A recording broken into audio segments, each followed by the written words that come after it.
Chapter 35. The Masthead. It was during the more pleasant weather, that in due rotation with the other seamen my first masthead came round.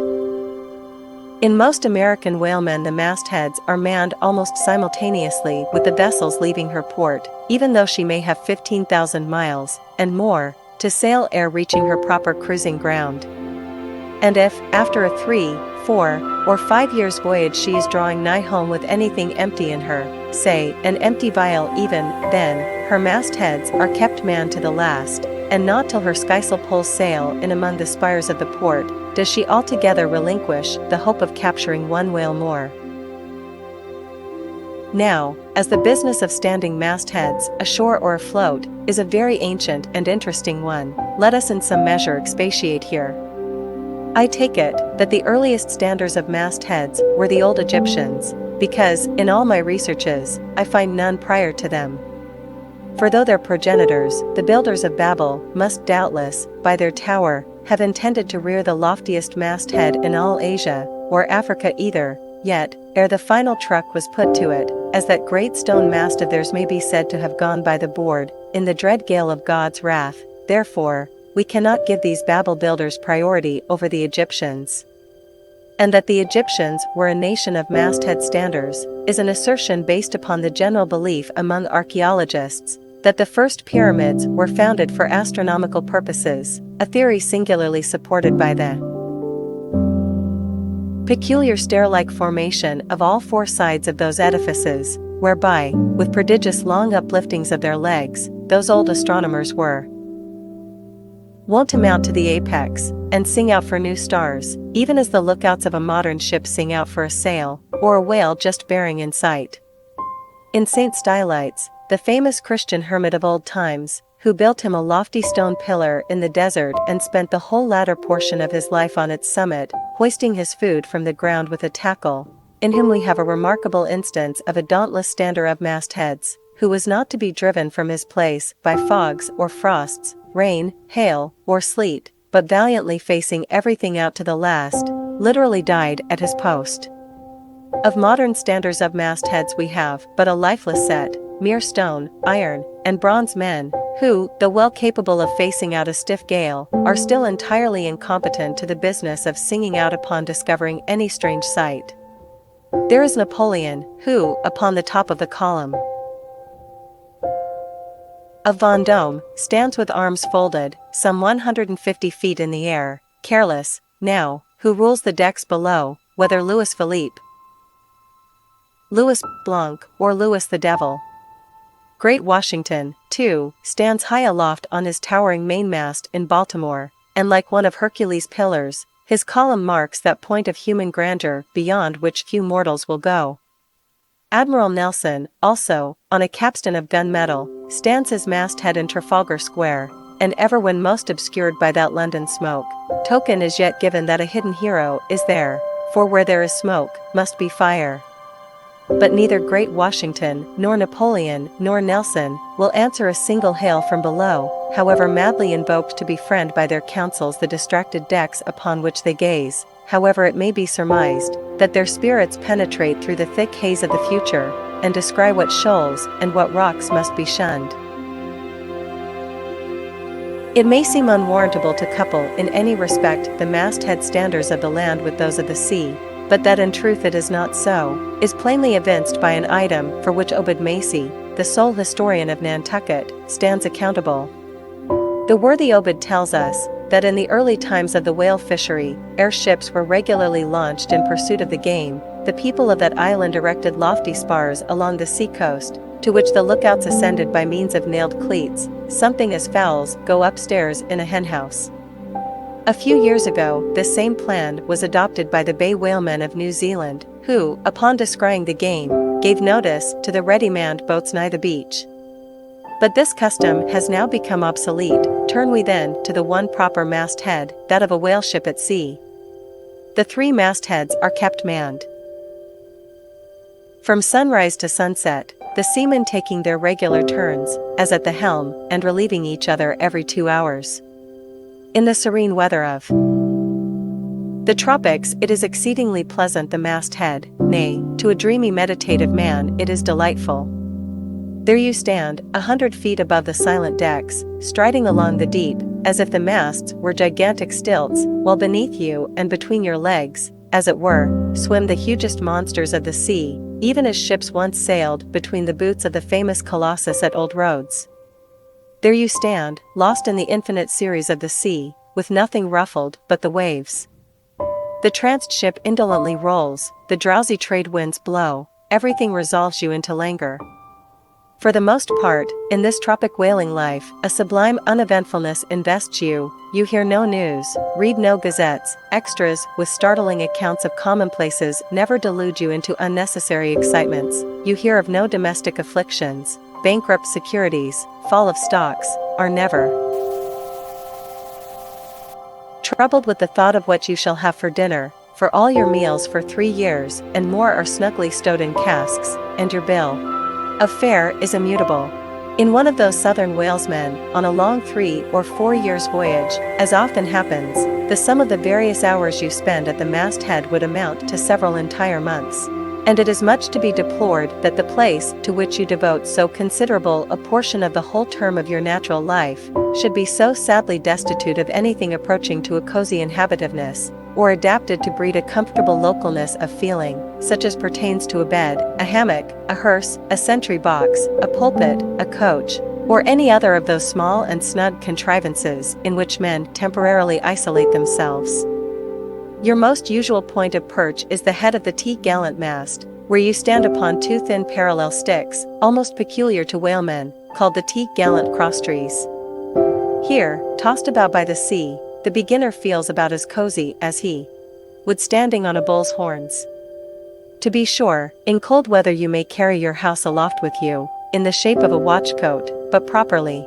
speaking the thickest watchcoat is no more of a house than the unclad body, for as the soul is glued inside of its fleshy tabernacle, and cannot freely move about in it, nor even move out of it, without running great risk of perishing, like an ignorant pilgrim crossing the snowy Alps in winter, so a watchcoat is not so much of a house as it is a mere envelope, or additional skin encasing you. You cannot put a shelf or chest of drawers in your body, and no more can you make a convenient closet of your watchcoat. Concerning all this, it is much to be deplored that the mastheads of a southern whale ship are unprovided with those enviable little tents or pulpits, called crow's nests, in which the lookouts of a Greenland whaler are protected from the inclement weather of the frozen seas.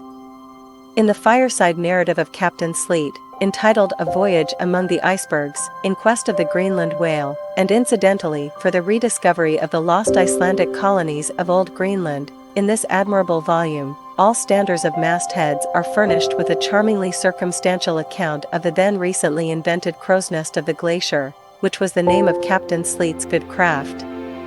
He called it the Sleet's crow's nest, in honor of himself, he being the original inventor and patentee, and free from all ridiculous false delicacy, and holding that if we call our own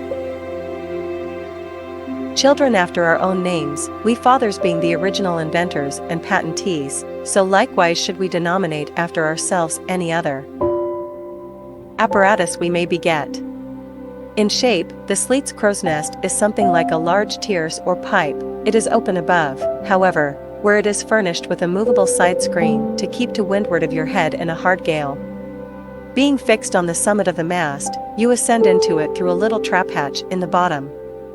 On the after side, or side next the stern of the ship, is a comfortable seat, with a locker underneath for umbrellas, comforters, and coats. In front is a leather rack, in which to keep your speaking trumpet, pipe, telescope, and other nautical conveniences. When Captain Sleet in person stood as masthead in this crow's nest of his, he tells us that he always had a rifle with him, also fixed in the rack, together with a powder flask and shot, for the purpose of popping off the stray narwhals, or vagrant sea unicorns infesting those waters, for you cannot successfully shoot at them from the deck owing to the resistance of the water, but to shoot down upon them is a very different thing. Now, it was plainly a labor of love for Captain Sleet to describe, as he does, all the little detailed conveniences of his crow's nest, but though he so enlarges upon many of these, and though he treats us to a very scientific account of his experiments in this crow's nest, with a small compass he kept there for the purpose of counteracting the errors resulting from what is called the local attraction of all binnacle magnets, an error ascribable to the horizontal vicinity of the iron in the ship's planks, and in the Glacier's case, perhaps, to there having been so many broken-down blacksmiths among her crew. I say that though the captain is very discreet and scientific here, yet, for all his learned binnacle deviations, azimuth compass observations, and approximate errors, he knows very well, Captain Sleet, that he was not so much immersed in those profound magnetic meditations, as to fail being attracted occasionally towards that well-replenished little case bottle, so nicely tucked in on one side of his crow's nest, within easy reach of his hand. Though, upon the whole, I greatly admire and even love the brave, the honest, and learned captain, yet I take it very ill of him that he should so utterly ignore that case bottle, seeing what a faithful friend and comforter it must have been, while with mittened fingers and hooded head he was studying the mathematics aloft there in that bird's nest within 3 or 4 perches of the pole. But if we southern whale fishers are not so snugly housed aloft as Captain Sleet and his Greenland men were, yet that disadvantage is greatly counterbalanced by the widely contrasting serenity of those seductive seas in which we south fishers mostly float. For one, I used to lounge up the rigging very leisurely, resting in the top to have a chat with Queequeg, or anyone else off duty whom I might find there, then ascending a little way further, and throwing a lazy leg over the topsail yard, take a preliminary view of the watery pastures, and so at last mount to my ultimate destination. Let me make a clean breast of it here, and frankly admit that I kept but sorry guard. With the problem of the universe revolving in me, how could I, being left completely to myself at such a thought-engendering altitude, how could I but lightly hold my obligations to observe all whale ship standing orders, keep your weather eye open, and sing out every time? And let me in this place movingly admonish you, ye shipowners of Nantucket. Beware of enlisting in your vigilant fisheries any lad with lean brow and hollow eye, given to unseasonable meditativeness, and who offers to ship with the Phaeton instead of Bowditch in his head. Beware of such an one, I say. Your whales must be seen before they can be killed, and this sunken-eyed young Platonist will tow you 10 wakes round the world, and never make you 1 pint of sperm the richer. Nor are these monitions at all unneeded. For nowadays, the whale fishery furnishes an asylum for many romantic, melancholy, and absent-minded young men, disgusted with the carking cares of earth, and seeking sentiment in tar and blubber. Childe Harold not unfrequently perches himself upon the masthead of some luckless disappointed whale ship, and in moody phrase ejaculates, "Roll on, thou deep and dark blue ocean, roll. 10,000 blubber hunters sweep over thee in vain." Very often do the captains of such ships take those absent-minded young philosophers to task, upbraiding them with not feeling sufficient interest in the voyage, half hinting that they are so hopelessly lost to all honorable ambition, as that in their secret souls they would rather not see whales than otherwise. But all in vain. Those young Platonists have a notion that their vision is imperfect, they are short-sighted. What use, then, to strain the visual nerve? They have left their opera glasses at home, yet whales are scarce as hen's teeth whenever thou art up here.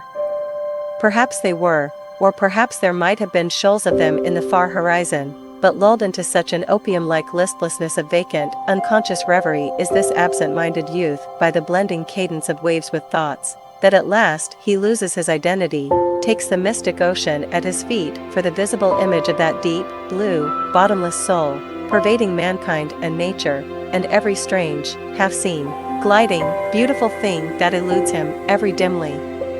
discovered, uprising fin of some undiscernible form, seems to him the embodiment of those elusive thoughts that only people the soul by continually flitting through it. In this enchanted mood, thy spirit ebbs away to whence it came, becomes diffused through time and space, like Cranmer's sprinkled pantheistic ashes, forming at last a part of every shore, the round globe over. There is no life in thee, now, except that rocking life imparted by a gently rolling ship. By her, borrowed from the sea, by the sea, from the inscrutable tides of God. But while this sleep, this dream is on ye, move your foot or hand an inch, slip your hold at all, and your identity comes back in horror. Over Discartian vortices you hover. And perhaps, at midday, in the fairest weather, with one half-throttled shriek you drop through that transparent air into the summer sea, no more to rise forever. Heed it well, ye pantheists.